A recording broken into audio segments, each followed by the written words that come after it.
我唔知你有冇試過，明明喺屋企，但係個心仲係好慌，成日都要睇人面色做人，或者好驚失去一段關係。其實欠缺安全感，唔係因為你唔夠叻，而係我哋嘅內在根基仲未穩。我哋今日唔係要講心靈雞湯，我係想同你分享3個層次嘅一啲方法，由生活嘅一啲習慣，去到一個靈性嘅層面，幫你咧一粒磚頭一粒磚頭咁樣親手咁砌翻起你嘅安全堡壘。大家好啊，我係阿碧，我係一個嚟自於澳門嘅塔羅牌身心靈嘅工作者。我喺呢一行咧已經做咗19年啦，平時咧都係會同啲客人做諮詢或者做教學嘅。今日咧我咧就想將成日都被客戶問起嘅一啲相關安全感嘅議題，製作呢一條影片，去俾大家可供參考以及練習嘅。我哋呢一個頻道咧設立嘅一個初衷啦，都係想幫助更加多嘅人啦，去找尋到佢哋嘅幸福感，以及幫佢哋過上想過嘅一個人生嘅。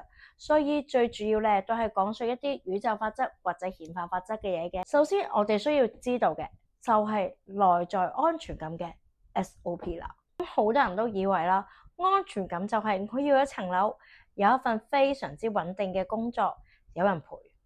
但係呢啲咧其實都殊不知就係外在條件。同埋外在嘅世界，其實真係會不停咁樣會變㗎。真正嘅安全感咧，係一種內在嘅狀態，係你要知道啊，喺出邊咧，縱使風大雨大，你都係有一個地方係可以翻去㗎。嗰個地方就係你嘅身體同埋你嘅呼吸啦。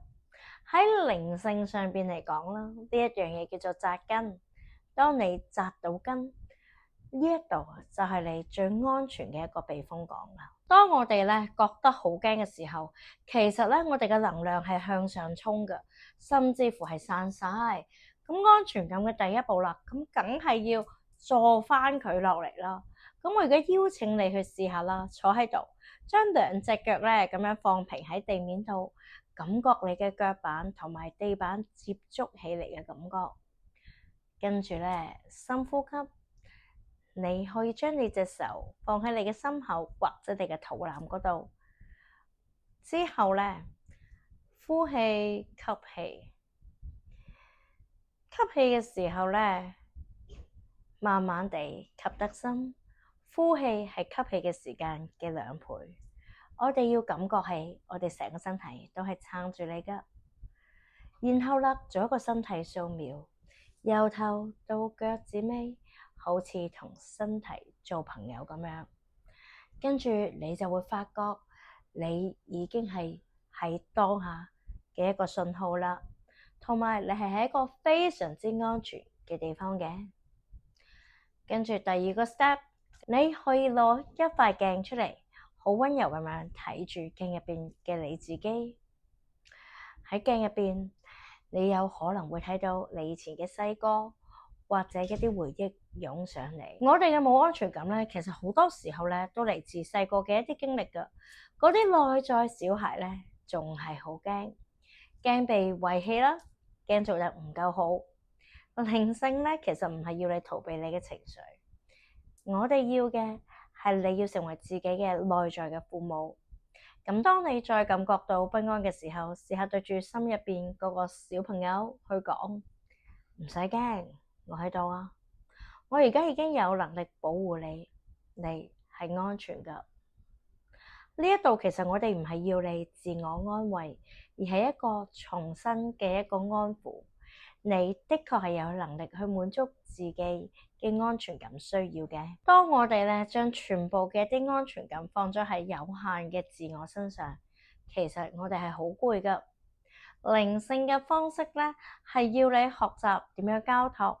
你可以叫佢做宇宙啦、大自然啦、上帝，或者係純粹生命嘅本身。當你感到好孤單或者好恐懼嘅時候，你可以幻想你嘅海底輪慢慢有一條樹根生出嚟，穿過你隻腳，慢慢深入泥土，然後連結住大地嘅能量，然後將你嘅壓力或者你嘅唔開心透過海底輪以及呢一條樹根慢慢咁樣排出去，然後喺心入邊諗住，我將呢一個壓力交還俾大地。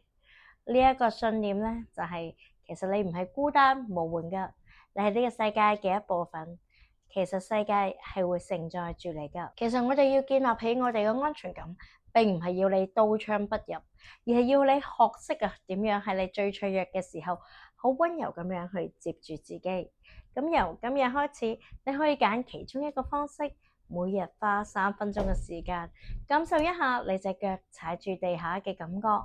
或者當你係焦慮嘅一個時候，你可以同你嘅內在小孩去講一句我喺度啊。喺夜晚臨瞓之前，我哋就試下一齊由海底輪將啲樹根生出嚟，將你今日嘅一個疲倦、壓力或者啲負面嘅情緒，慢慢透過佢排返落地底度。記得你本來就係圓滿嘅，你嘅存在嘅本身已經係一份非常之珍貴嘅一啲安全感啦。如果你覺得呢個練習對於你嚟講係有用嘅話，記得留言俾我哋話我知啊。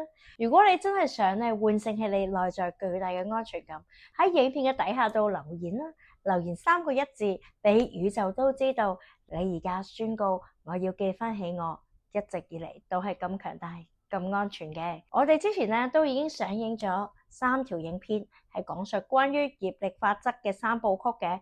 業力係我哋嘅宇宙一個運作嘅機制。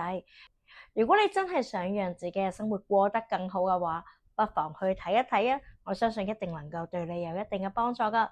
我係一個致力伴隨大家走上更美好生活嘅阿碧，我哋約定好啦，下次影片見。